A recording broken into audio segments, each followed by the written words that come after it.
मैं अविनाश कुमार आचार्य। एक बार फिर आप लोगों के साथ संस्कृत की क्लास में आज ही हम बात करने वाले थर्ड चैप्टर स्वराष्ट्र के बारे में। इसका पाठ परिचय अस्माकं चिंतने राष्ट्र अवधारणा अति प्राचीन है। हमारे चिंतन में राष्ट्र की अवधारणा बहुत प्राचीन है। वेदेषु अपि आराष्ट्रे राज्यं यजुर्वेदे वयं राष्ट्रे जागृयं यजुर्वेदे अहम राष्ट्रे संबंधी वसुनां ऋग्वेदे इत्यादिषु बहुषु मंत्रेषु राष्ट्र शब्दस्य प्रयोगेन एतत् स्पष्टम् अस्ति।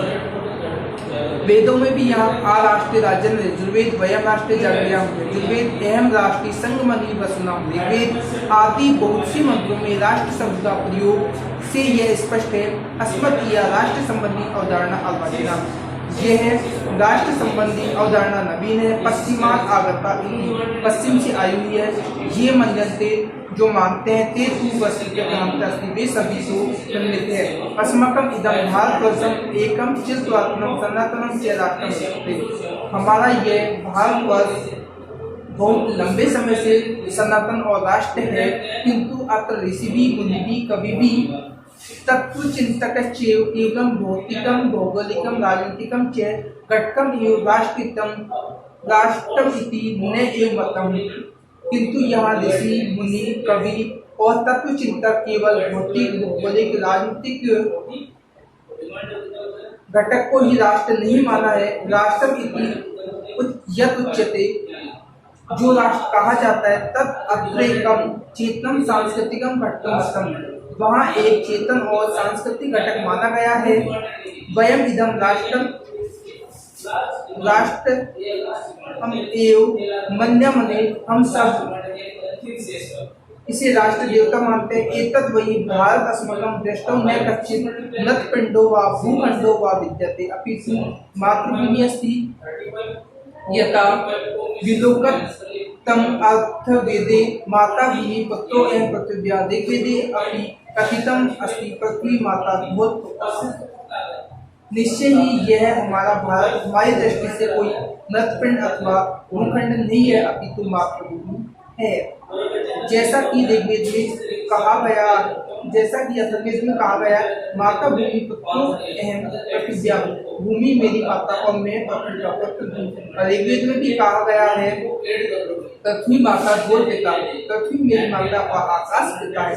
मातृभूमि पृथ्वी भूमि पुण्य भूमि धर्म भूमि कर्म भूमि देव भूमि इत्येव विविधै रूपै एत आसीत् भुवनं मन मोहिनी इयम् अस्माकं भाषा। मातृभूमि पृथ्वी पुण्य भूमि धर्म भूमि कर्म भूमि और देव भूमि आदि विविध रूपों से संसार में मन को मोहित करने वाली यह भारत माता स्थिर है। राष्ट्र संबंधी, राष्ट्रीयता संबंधी, राष्ट्र गौरव संबंधी, राष्ट्रभक्ति संबंध निश्चय केचन श्लोक अस्मिन् पाठे संस्कृता स्थिति। राष्ट्र संबंधी, राष्ट्रीयता से संबंधी, राष्ट्र गौरव संबंधी और राष्ट्रभक्ति संबंधी कुछ श्लोक इस पाठ में संकलित है। अब यहाँ हम बात करते हैं यहाँ फर्स्ट चैप्टर की, फर्स्ट श्लोक की बात करते हैं। उत्तरम यत् समुद्रश्च हिमाद्रश्च दक्षिणम वासम तद भारतम नाम भारती यत् संतति, जो विष्णु पुराण से लिया गया है। उत्तरम यत् समुद्र, यत् जो समुद्र, समुद्र के उत्तरम उत्तर दिशा में है, हिमाद्रश्च दक्षिणम और हिमालय के दक्षिण दिशा में है।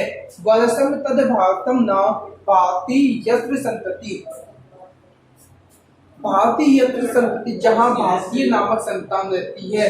वर्षम तद भारतम नाम, उसे भारत देश कहा जाता है। यानी जो समुद्र के तो उत्तर दिशा में और हिमालय के दक्षिण दिशा में स्थित है और जहाँ भारतीय नामक संतान रहती है, उस देश को भारत देश कहा जाता है। हिमालय सम आरंभ यावत इंदु सरोवरम तम देव निर्मितम देशम हिंदुस्तानम प्रक्षते। ये बृहस्पत्य गम से लिया गया है।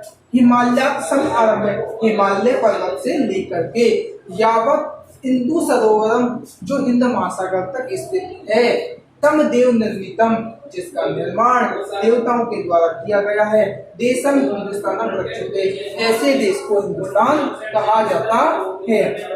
यानी जो हिमालय पर्वत से लेकर के हिंद महासागर तक स्थित है, जिसका निर्माण देवताओं के द्वारा किया गया है, ऐसे देश को हिंदुस्तान कहा जाता है।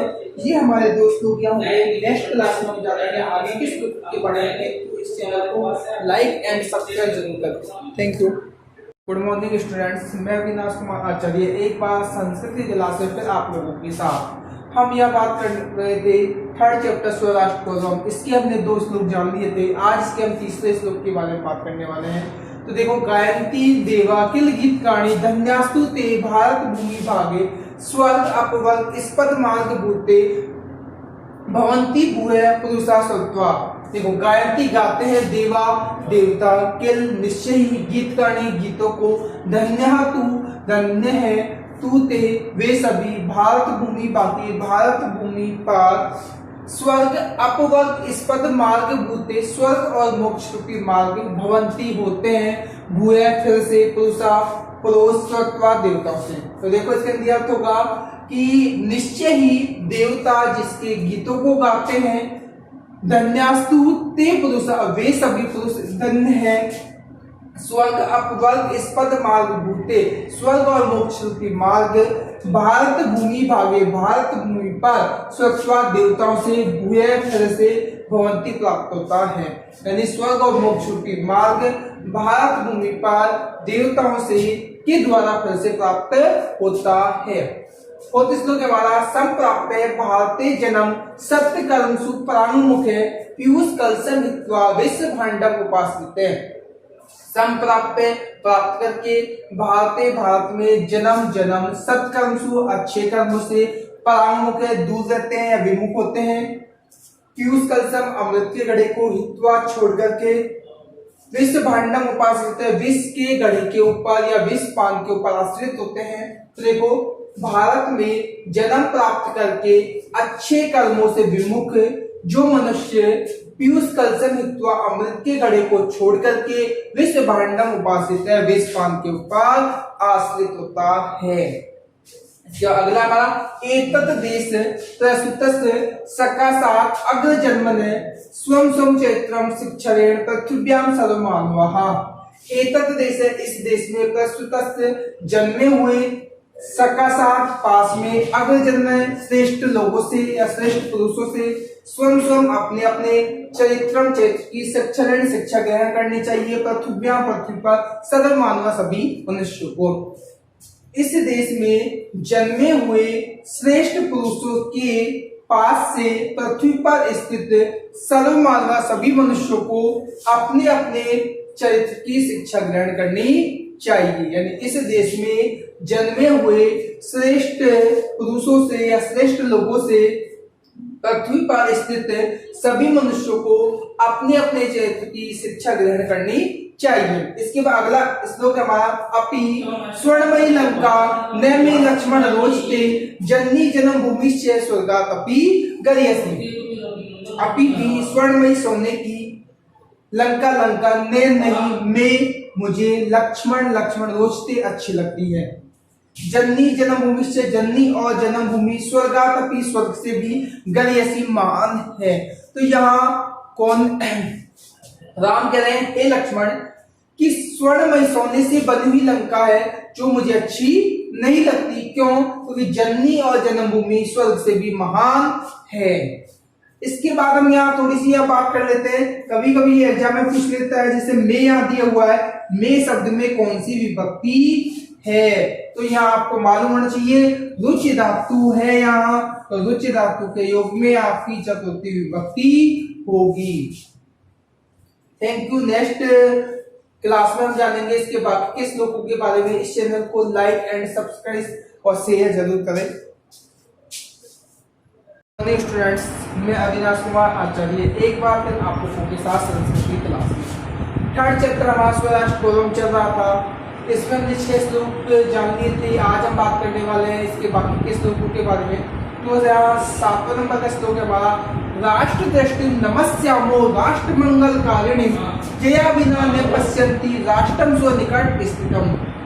तो देखो, राष्ट्र मंगल कारिणी में राष्ट्र का मंगल करने वाली, राष्ट्र दृष्टि को नमस्यामि नमस्कार, यानी राष्ट्र का मंगल करने वाली राष्ट्र दृष्टि को नमस्कार। यया बिना, जिसके बिना न पश्यन्ति नहीं देखते हैं, राष्ट्रम राष्ट्र को, स्वनिकट स्थित अपने पास स्थित। देखो, जिसके बिना लोग अपने पास में स्थित राष्ट्र को भी नहीं देख पाते हैं। इसका अर्थ यही होगा कि राष्ट्र का मंगल करने वाली राष्ट्र दृष्टि को नमस्कार, जिसके बिना लोग अपने पास स्थित राष्ट्र को भी नहीं देख पाते हैं।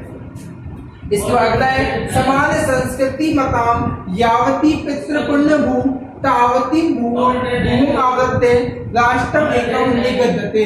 यानी समान संस्कृति वाले लोग या संस्कृति को समान मानने वाले लोग यावती जितनी पितृ और पुण्य भूमि है तावती उतनी भूमि आवश्यक भूमि को घेर कर या ढक करके राष्ट्र एकम निगदते उस जगह को एक राष्ट्र कहा जाता है।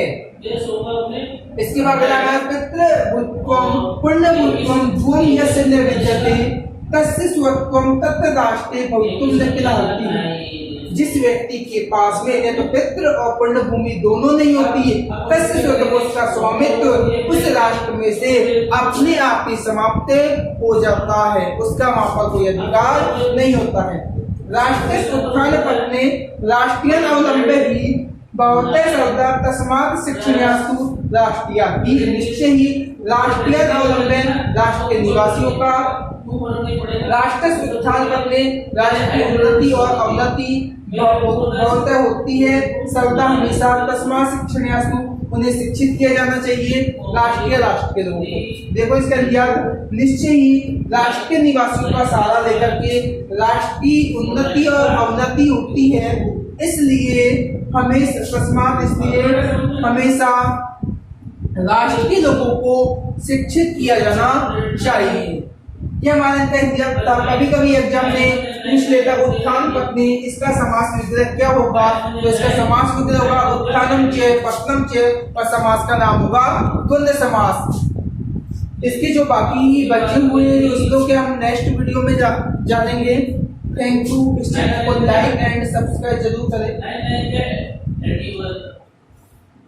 गुड मॉर्निंग स्टूडेंट्स, मैं अविनाश कुमार आचार्य एक बार फिर संस्कृत क्लास में आप लोगों के साथ हम यहाँ बात करने वाले थे थर्ड चैप्टर की स्वराष्ट्र गौरवम जो आज समाप्ति की ओर है। इसका अंतिम श्लोक यहाँ बचा हुआ है, इसके बारे में आज हम बात कर लेते हैं। जो है वाला विद्या शस्त्रम च शास्त्रम च द्वे विद्ये प्रतिपत्तये शस्त्रे लक्षिते राष्ट्रे शास्त्र चर्चा प्रवर्तते। इसमें बताया गया है कि विद्या के बारे में बताया गया है। जो विद्या है वो कितनी प्रकार की बताई गई है, यहाँ दो प्रकार की विद्या बताई गई है।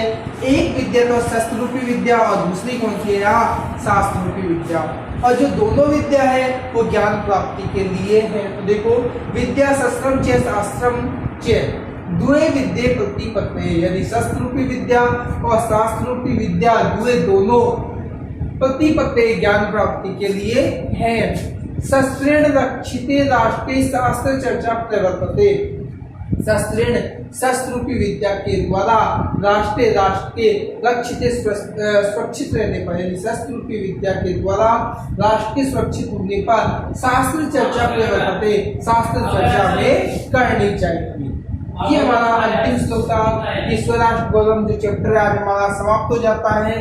Thank you. इस चैनल को like and subscribe and share जरूर करें। नेक्स्ट क्लास में हम अगले चैप्टर के बारे में जानेंगे। Thank you.